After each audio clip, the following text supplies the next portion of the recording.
Why is it so rare for someone to be able to effectively sue a given social media platform? Hello and welcome.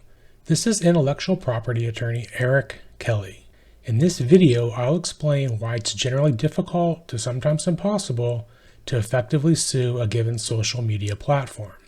For example, it's generally difficult to effectively sue a social media platform such as, but not limited to, Facebook, TikTok, Instagram, YouTube, Twitter, Snapchat, Pinterest, and many other different social media platforms. Also note this video is with respect to United States law and is current as of April 2023. The law could change in the future, making what I say here in this video obsolete.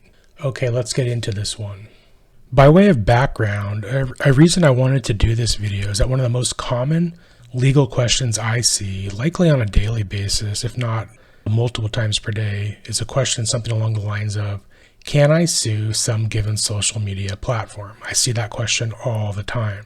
As examples, I'll go ahead and run a couple of Google searches here on avvo.com, avvo.com, to illustrate just how common such questions are. Avvo.com, that is avvo.com, is a free online platform where the general public can post legal questions, and then volunteer attorneys like myself might respond to provide some feedback to those legal questions. So let's try a couple of Google searches to illustrate how common this type of question is. The type of legal question is, can I sue some given social media platform? Okay, so I'll go ahead and enter a Google search here.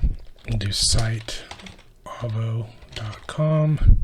Can I sue Facebook? And then we'll look at some of the Avvo.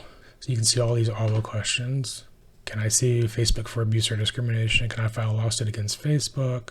Can I sue Facebook for emotional distress? Can I sue Facebook for disabling my account? Can I sue Facebook for not helping me with my hack? Blah, blah, blah. Again, these questions, I see them almost on a daily basis. Okay, let's just try another search here. Let's try TikTok. Hit enter. Again, can I sue TikTok?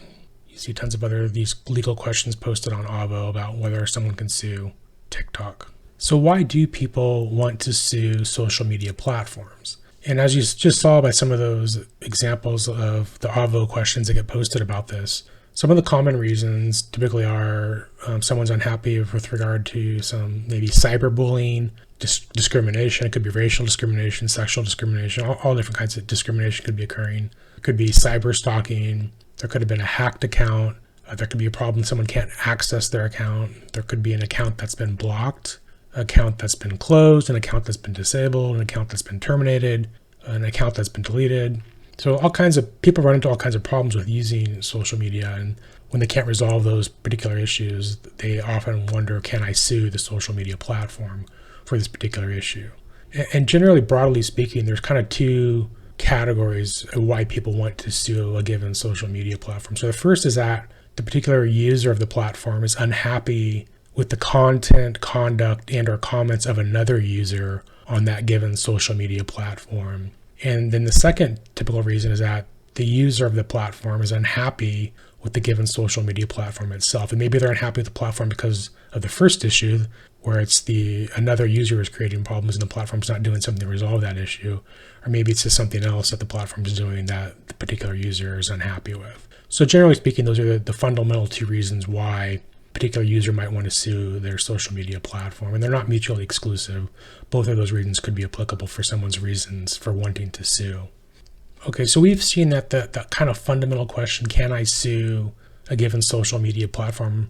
That's a pretty common legal question, but let's actually look into the question in a little bit more detail. So the technical answer to the question, can I sue whatever the given social media platform may be, the technical answer to that question is sure, yes, you can sue, as long as you pay the court's filing fee and file your case opening documents, then sure, you can sue. That's actually not the question that people really generally mean to ask. There's two questions that people actually mean to ask when they say, can I sue, like Facebook or something.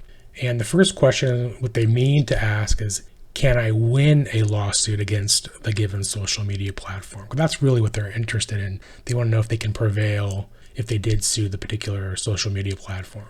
And then the second question that they generally meant to ask is similar to that, in that it's, can I win a lawsuit against the social media platform and have my attorney represent me without me having to pay my attorney? So those are really the two fundamental questions that people mean to ask when they're really inquiring about, can I sue some particular social media platform? So let's get into answering that first question that people mean to ask. Can I win a lawsuit against a given social media platform? And there's two fundamental problems with winning such a lawsuit. The first problem has to do with what's called immunity, and the second problem has to do with the terms of use or the terms of service, whatever they might call them, that the particular social media platform is forcing its users to agree to use the platform. So we'll talk about immunity a little bit further, and then we'll talk about the terms of use and terms of service a little bit further as well, in a little bit more detail. Generally, internet service providers, including social media platforms, have immunity under U.S. federal law with respect to the conduct of other users using that given social media platform. So this is found under, like I said, a U.S. federal law called Title 47 of the United States Code, Section 230. It's also known as Section 230 of the Communications Decency Act. So Section 230, Subpart C1 of the Communications Decency Act provides immunity for online service providers with respect to third-party content generated by users of the online service provider. So, if you are unhappy with the given social media platform because the conduct, content, and/or comments of another user of that given social media platform, then this law basically says if you were to sue that given social media platform for that reason, for the reason of another user's content or comments, you must lose that lawsuit because of this U.S. federal law that provides immunity to that given social media platform with respect to the conduct of the other user on the given social media platform. However, depending upon some other, factual circumstances, you might be able to effectively sue that other user, for example, if they defamed you, but you're just not able to sue the given social media platform itself. Okay, the other main hurdle that one might face if they sought to sue a given social media platform and that prior U.S. federal immunity law was not triggered or not applicable, so the other main hurdle here is because of the terms of use or the terms of service or whatever they might be calling them, that any user of the given social media platform must agree to just to be able to use that given social media platform.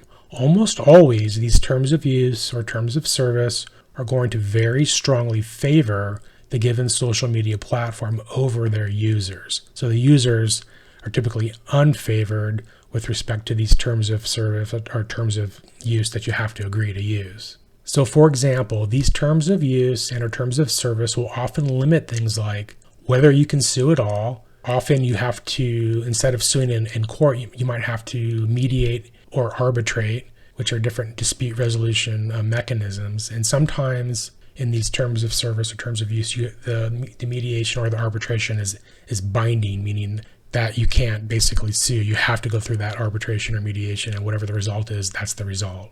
A second issue often that is limited here by these terms of service and terms of use is that they often eliminate the possibility of a class action lawsuit. So they basically make sure that a class action lawsuit's not applicable or allowed.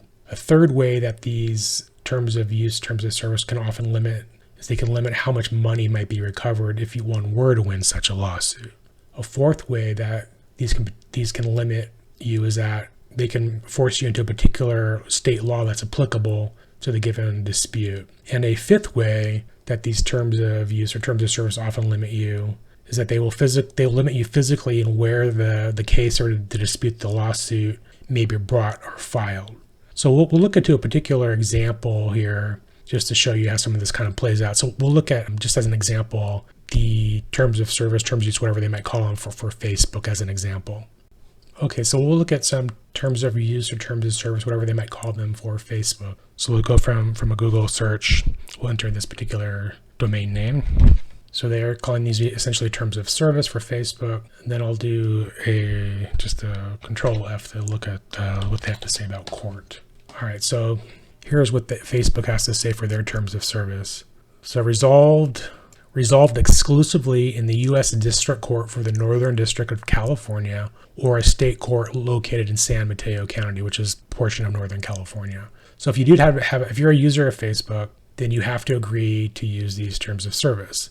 And when you do so, you're agreeing that if you had a dispute with Facebook, that it would have to be resolved exclusively in that particular court location. Further, this says that the laws of the state of California will govern these terms.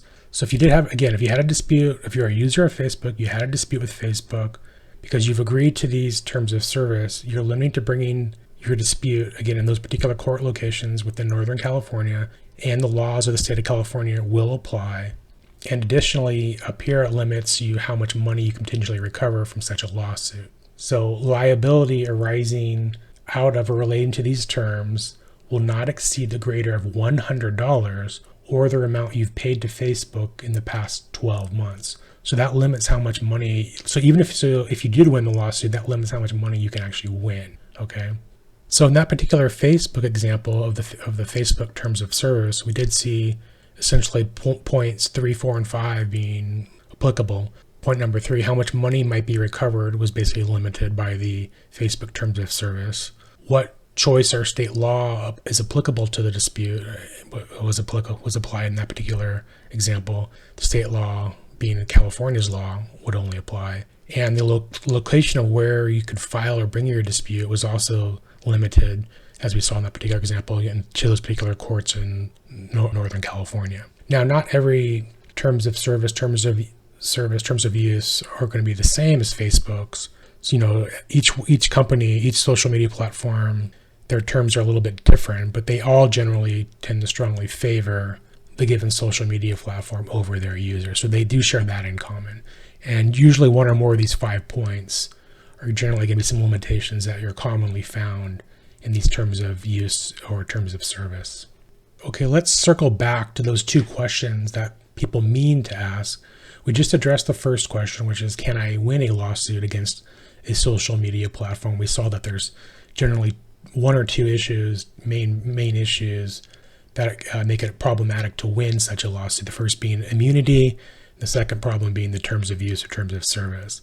Now, the second question was, can I win a lawsuit against the social media platform and have my attorney represent me without me having to pay for my attorney? So let's talk about that particular problem now.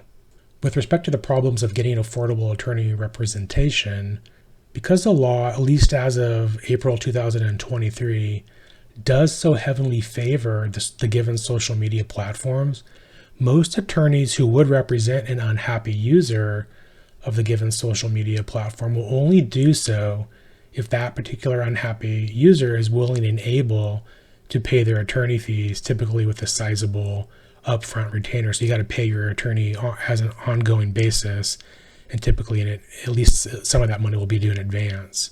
In other words, most attorneys will not take such cases on a contingency basis. And contingency means that the attorney basically pays for everything on the case and only gets paid at the end of the case when the case wins. So most attorneys will not take these cases on a contingency basis against a social media platform, because the attorneys generally know, A, it's unlikely to win, and B, if you do win, the amount that you might recover, that you might be won at the lawsuit, can be very small. As we just saw, the amount that you could win could be limited by the terms of use or the terms of service. So that's the kind of the answer with respect to, can I have an attorney represent me for little or no cost in these matters? Okay, so here's some of my closing thoughts on this particular legal issue. We've looked at why one generally cannot effectively sue a given social media platform. And basically that boils down to U.S. federal immunity and or because of the platform's terms of use, terms of service that strongly favor the given social media platform over their users. Social media as we currently know it is now well over a decade old, and the U.S. legal framework that largely protects social media platforms has been largely unchanged in giving the upper hand to the social media platform. Such that at this particular point, there are likely many thousands, if not tens of thousands, hundreds of thousands, or perhaps even millions of social media users that have been unhappy and are harmed in some fashion at some point by the use of social media. Yet still, the US legal framework has not really changed that much to provide better protections to the users. The law really still strongly favors the social media platforms. I suspect that at some point in the future, probably near future, we will see some, user digital rights becoming strong or stronger laws. I think we're probably going to see that develop first over in Europe, and that might help to encourage the US to adopt similar user digital rights. Or, perhaps we will see here in the US and the United States strong enough and continual strong enough grassroots campaigns take hold coming from all these unhappy users that support the development of user digital right legal laws in the United States. Also interestingly, at least from my perspective, I do suspect that this particular issue of user digital rights, which are currently lacking, is something that both the Republicans and Democrats could actually largely agree on. So it seems like laws that would be largely favored, by the population in the United States. So hopefully at some point we will see that kind of legal change where there are some better protections that come forward for the users of social media platforms. Okay, let's close up or wrap up this particular video. So this has been United States intellectual property attorney Eric Kelly, and I do work with clients from all over the world and all over the United States. And as an intellectual property attorney, I do handle trademark matters. Trademarks deal with protecting one's branding. I'm also a patent attorney, and patents deal with protecting people's or inventors' novel, basically new and non-obvious inventions, new products, basically, new product inventions. And I'm also a copyright attorney, and copyrights deal with protecting people's creative content, things like music, songs, videos, photographs, things of that nature. And lastly here, you can see some of my contact information if you want to reach out to me and contact me regarding any intellectual property matters. Thank you. Please like this video and subscribe to my channel to help me reach others about intellectual property matters. And here's some of my suggested videos on various intellectual property topics. Thank you.